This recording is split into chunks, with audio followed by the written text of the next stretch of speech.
Hi, everyone. Oh my gosh. Oh, there we go. It's so great to be back and to see all of you. And thanks to Reverend Shawn for asking me to be a guest speaker today. When he called to catch up with me and ask me if I was available to speak, I said yes immediately. And we found a date that worked, and I promised to send him a title of my talk by the end of the day. So I started asking myself, what do I want to talk about? What's really active in my life right now? What metaphors are really alive for me right now? And interestingly, nothing was coming to me. So I did a little meditating, I pulled out my journal, I did a bit of writing. Still, nothing that made me go, that's it. So I let it alone. I now have trust in my creative process, so I knew that because I'd asked the questions, I'd start getting some ideas. I'd start getting some clues. So later in the day, I was on social media, and a friend of mine, a fellow interfaith minister, had posted something about a sermon that he was giving at a church in New Jersey where he was the resident minister.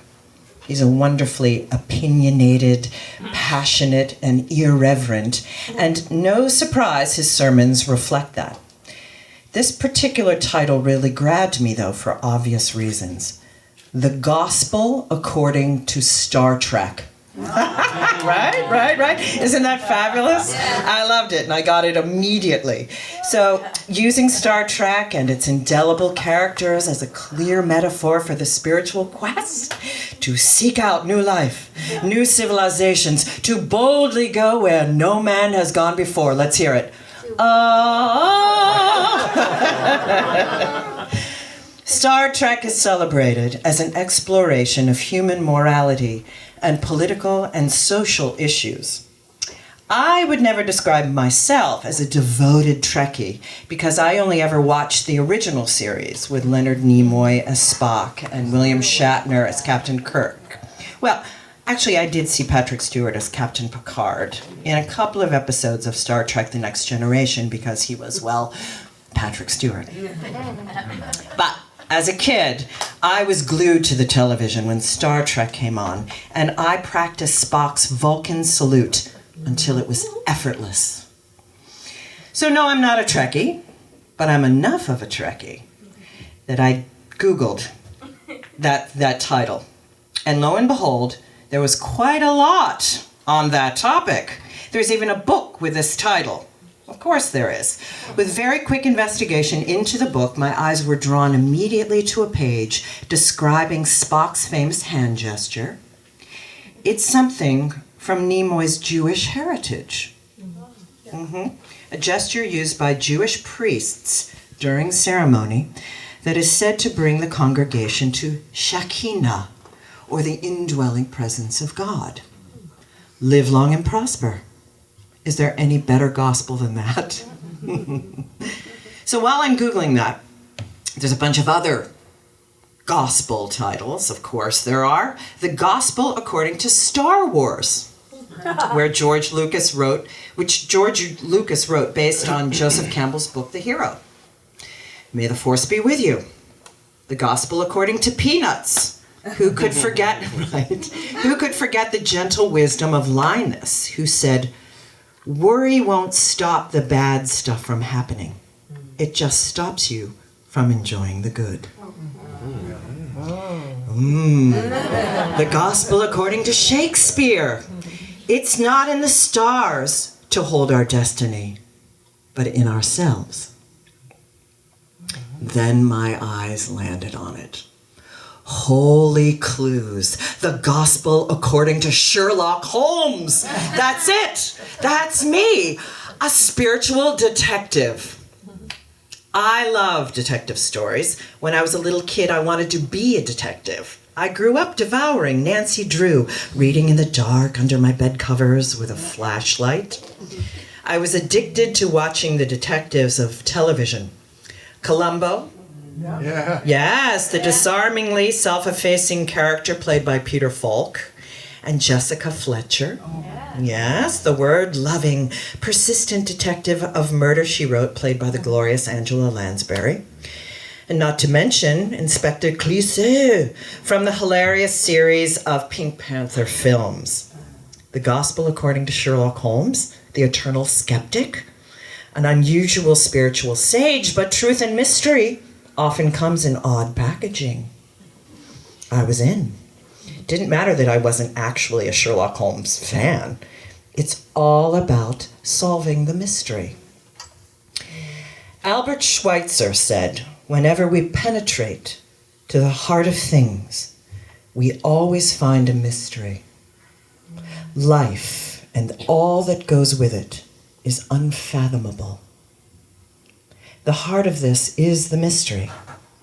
We can all agree that the greatest mystery that we all share and that we desire to solve is the mystery of life itself. I looked up the word detective in the dictionary. A person whose occupation it is to investigate. What do you do when you investigate? You pay attention to clues. You ask questions. Detective stories speak to the child within us, probably because all children are naturally very curious.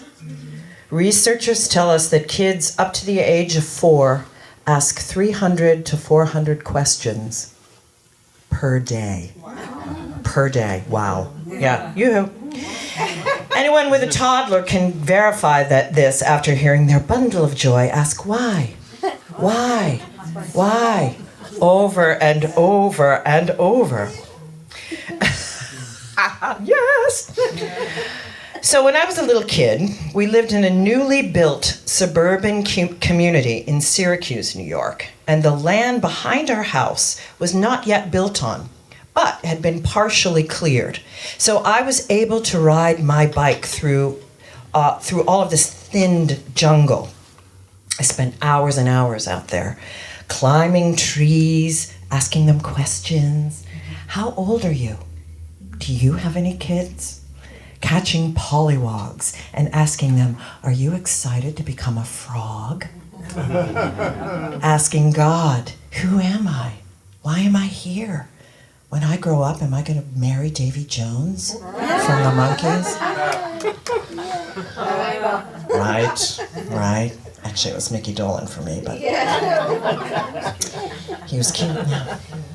When I was 7 years old, my grandmother, my mom's mother, died unexpectedly from surgery complications.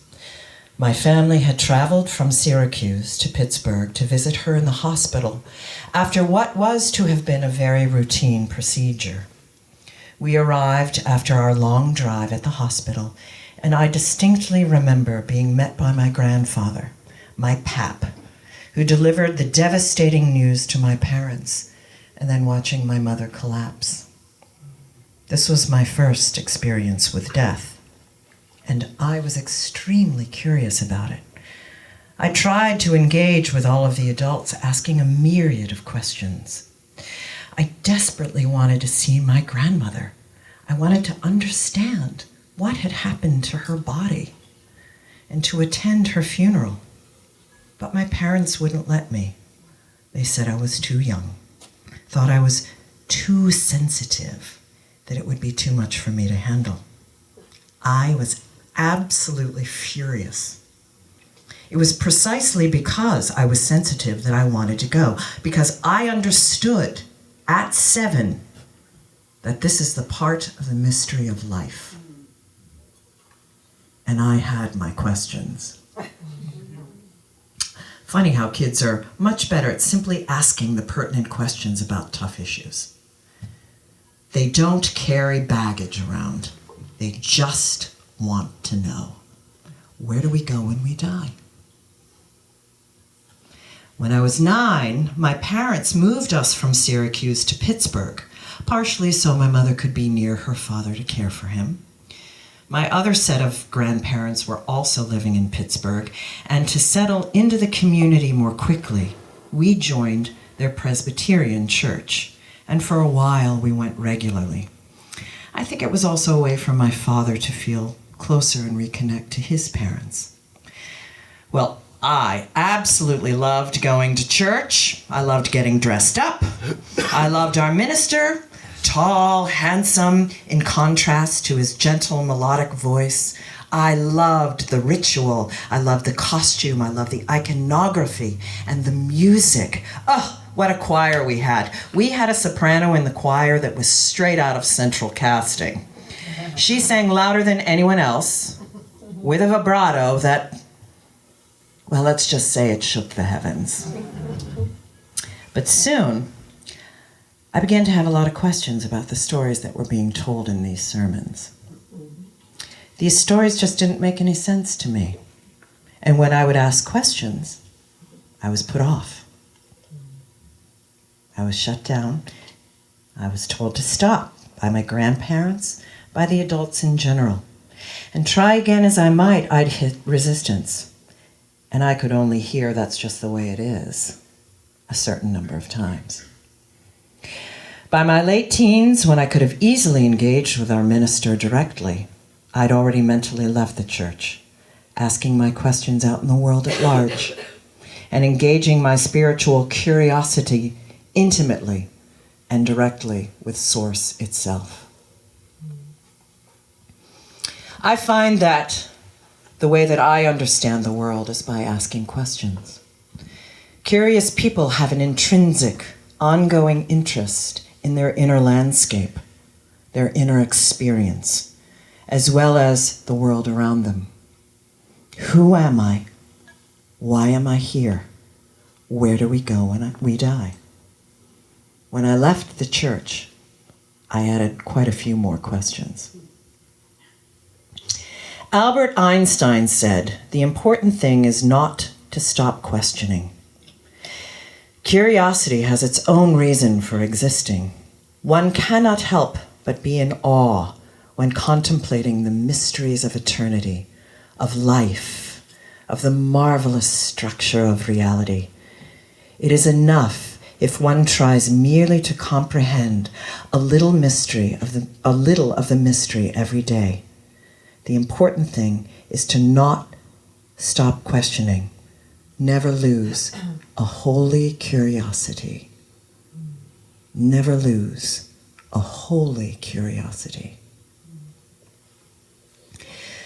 We know the qualities of a spiritual life: gratitude, reflection, being in the present moment, grace.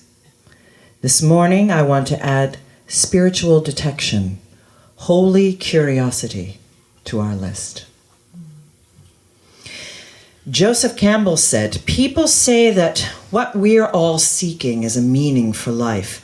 I think that what we're seeking is an experience of being alive, so that our life experiences on the purely physical plane will resonate with our own innermost being and reality, so that we actually feel the rapture of being alive." Every spiritually alive person I've ever known is curious. But not every religious person I've known has been curious. In fact, religions often fear curiosity. They don't want people looking at things too closely or asking questions. When something doesn't make sense, religions ask us to just have faith. When religions become uncomfortable with curiosity, while religions are often uncomfortable with curiosity, spirituality encourages curiosity. The primary concern of spirituality is intimacy with God, Creator, the universe, whatever word comforts you. All religions begin as spiritual movements, but if they gradually become more codified and rigid, and if submission to rules becomes more important than intimacy with God, when unquestioned obedience is more important than spiritual aliveness, then curiosity is no longer seen as a virtue. It becomes a threat. Did you know that our brain releases dopamine, the good, feel-good hormone, when something new is encountered? After experiencing curiosity, scientists have recorded people having higher levels of dopamine. Curiosity is a cognitive process which leads to the behavior perceived as motivation. In other words, if a person is highly curious, they will be highly motivated. It is also true that happy people are more curious, which could mean that the relationship is a bit like the question of the chicken and the egg. Which comes first, curiosity or happiness? Good question. One research study looked at how curious people fared in emotionally charged situations and conversations. It found that people who were curious had less aggressive responses to inflammatory comments and felt less animosity toward those who treated them poorly. That would come in handy with our time on social media, yes? So why do we become afraid to ask questions? What is the opposite of curiosity? Isn't it discouragement? If your questions aren't treated with respect, if you're told over and over to stop asking so many questions, if you're told you can't question certain things, or my personal favorite, that's just the way we do things here, wouldn't that be discouraging? The definition of discouragement: to cause to lose confidence or enthusiasm. To lose enthusiasm. And the root of enthusiasm is entheos, spirit within, the God within. So the opposite of curiosity is to lose the engagement with spirit within. Here's the real rub. Unlike the detective stories, in which the mystery will eventually be solved, the mystery of life has no final puzzle piece that completes it, no last ribbon that wraps it all up neatly. Some people believe spiritual life is about solving problems and finding answers. We crave both internal order and cosmic understanding. We read, we think, we struggle to understand. We think we will feel comforted, we will feel safe when we have the correct answers. What will the correct answers deliver? A feeling of being in control. And we all know there is no such thing as being in control. Spiritual curiosity can be difficult if you have a vested interest in popular answers. But spiritual life is about exploration, discovery, and growth, and a deep understanding that the only constant in life is change. A deep understanding that the only constant in life is change. Each question reveals another, deeper question. As Eugene Ionesco said, it's not the answers that enlightens, it's the questions. I don't have any kids by choice, but I do mentor a few young women. I tell them the only reason I'm nice to them is so that they'll feel responsible for me when I'm old and crazy. One of my young women recently asked me about my spiritual practice. She wanted to know what I did. And I knew what she was asking. She wanted to know about meditation or if I did yoga. And I began my answer with, my marriage is my spiritual practice. She cocked her head. And slowly a smile formed and she understood.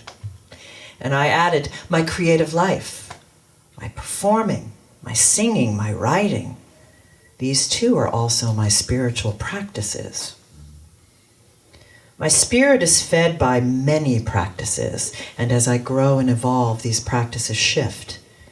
She and I talked about my seminary journey, about reading sacred texts, chanting, of course, meditation, my resistance to yoga, Reiki, energy work, shamanism, ritual, and channeling. So many options to explore, and I am curious to continue exploring them all. The more I remain open and curious about life, the more I expand into it. The more comfortable I am with change, the more at peace I become internally. One of my most fulfilling theater projects was being a member of a company that produced A Christmas Carol for 5 consecutive years. It was based out of Albany and it toured around the Northeast. I played Mrs. Fred, the wife of Scrooge's nephew, and one of the grave robbers. This production starred John Astin as Scrooge. Remember him? Da-da-da-da. Yeah. And we, every single company member, were all secretly in love with him. Totally. You can imagine that after 5 years, our company members all became very much like a family. We watched the youngest company members grow up. This included the actress, the young woman who played Fan, Scrooge's beloved sister from childhood. She joined the company at 16 and was so slight that she completely read on stage as being much younger. She began high school with us and was well into college when we finished. During our 5th and last season, I noticed that she seemed very aloof and often looked very tired and, quite frankly, completely bedraggled. She had started smoking, and she was eager to show me her pierced tongue, delighting in my complete and utter disgust. When we went on the road, she began to seek me out, and we'd take walks, we'd have coffee dates, we'd talk. She shared very little with me about the darkness that she was exploring. But it was very easy to see that she was in complete and utter pain. When we closed at the end of that season, she gave me a beautiful coffee mug to remember our times together and held me in a long embrace goodbye. And I didn't see her again after that. Now fast forward a few years and I'm doing a show up in Saratoga, and the show comes down and there's an older woman waiting in line to say hello to me whom I do not recognize. Finally we meet and she tells me she is the mother of this young woman who played Fan in our Christmas Carol production. How wonderful! And I ask her how she's doing. She's good, just great. We hugged and she didn't let me go when we separated, hands pulling on my arms. And quietly she said to me, "You know, you saved her life."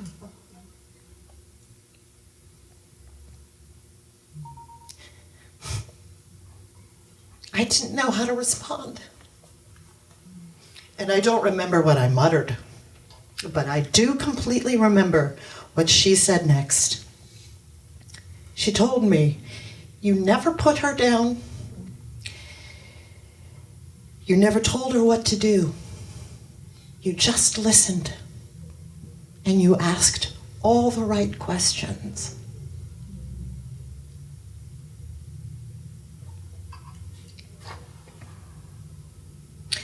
I've realized the uniting element for me in the story of my life and my spiritual journey is my curiosity. I'm not talking about childlike wonder, which I love, which I have. Ordinary inquisitiveness, or the kind that killed the cat. What I'm talking here is the consistent commitment to meet absolutely every single person, every single event, every single feeling shows up in my life with a deep and abiding curiosity. To live in a state of patient and observing noticing. Patient and observing noticing. rather than my habitual reactivity. To strongly desire an intimacy with myself and with my life.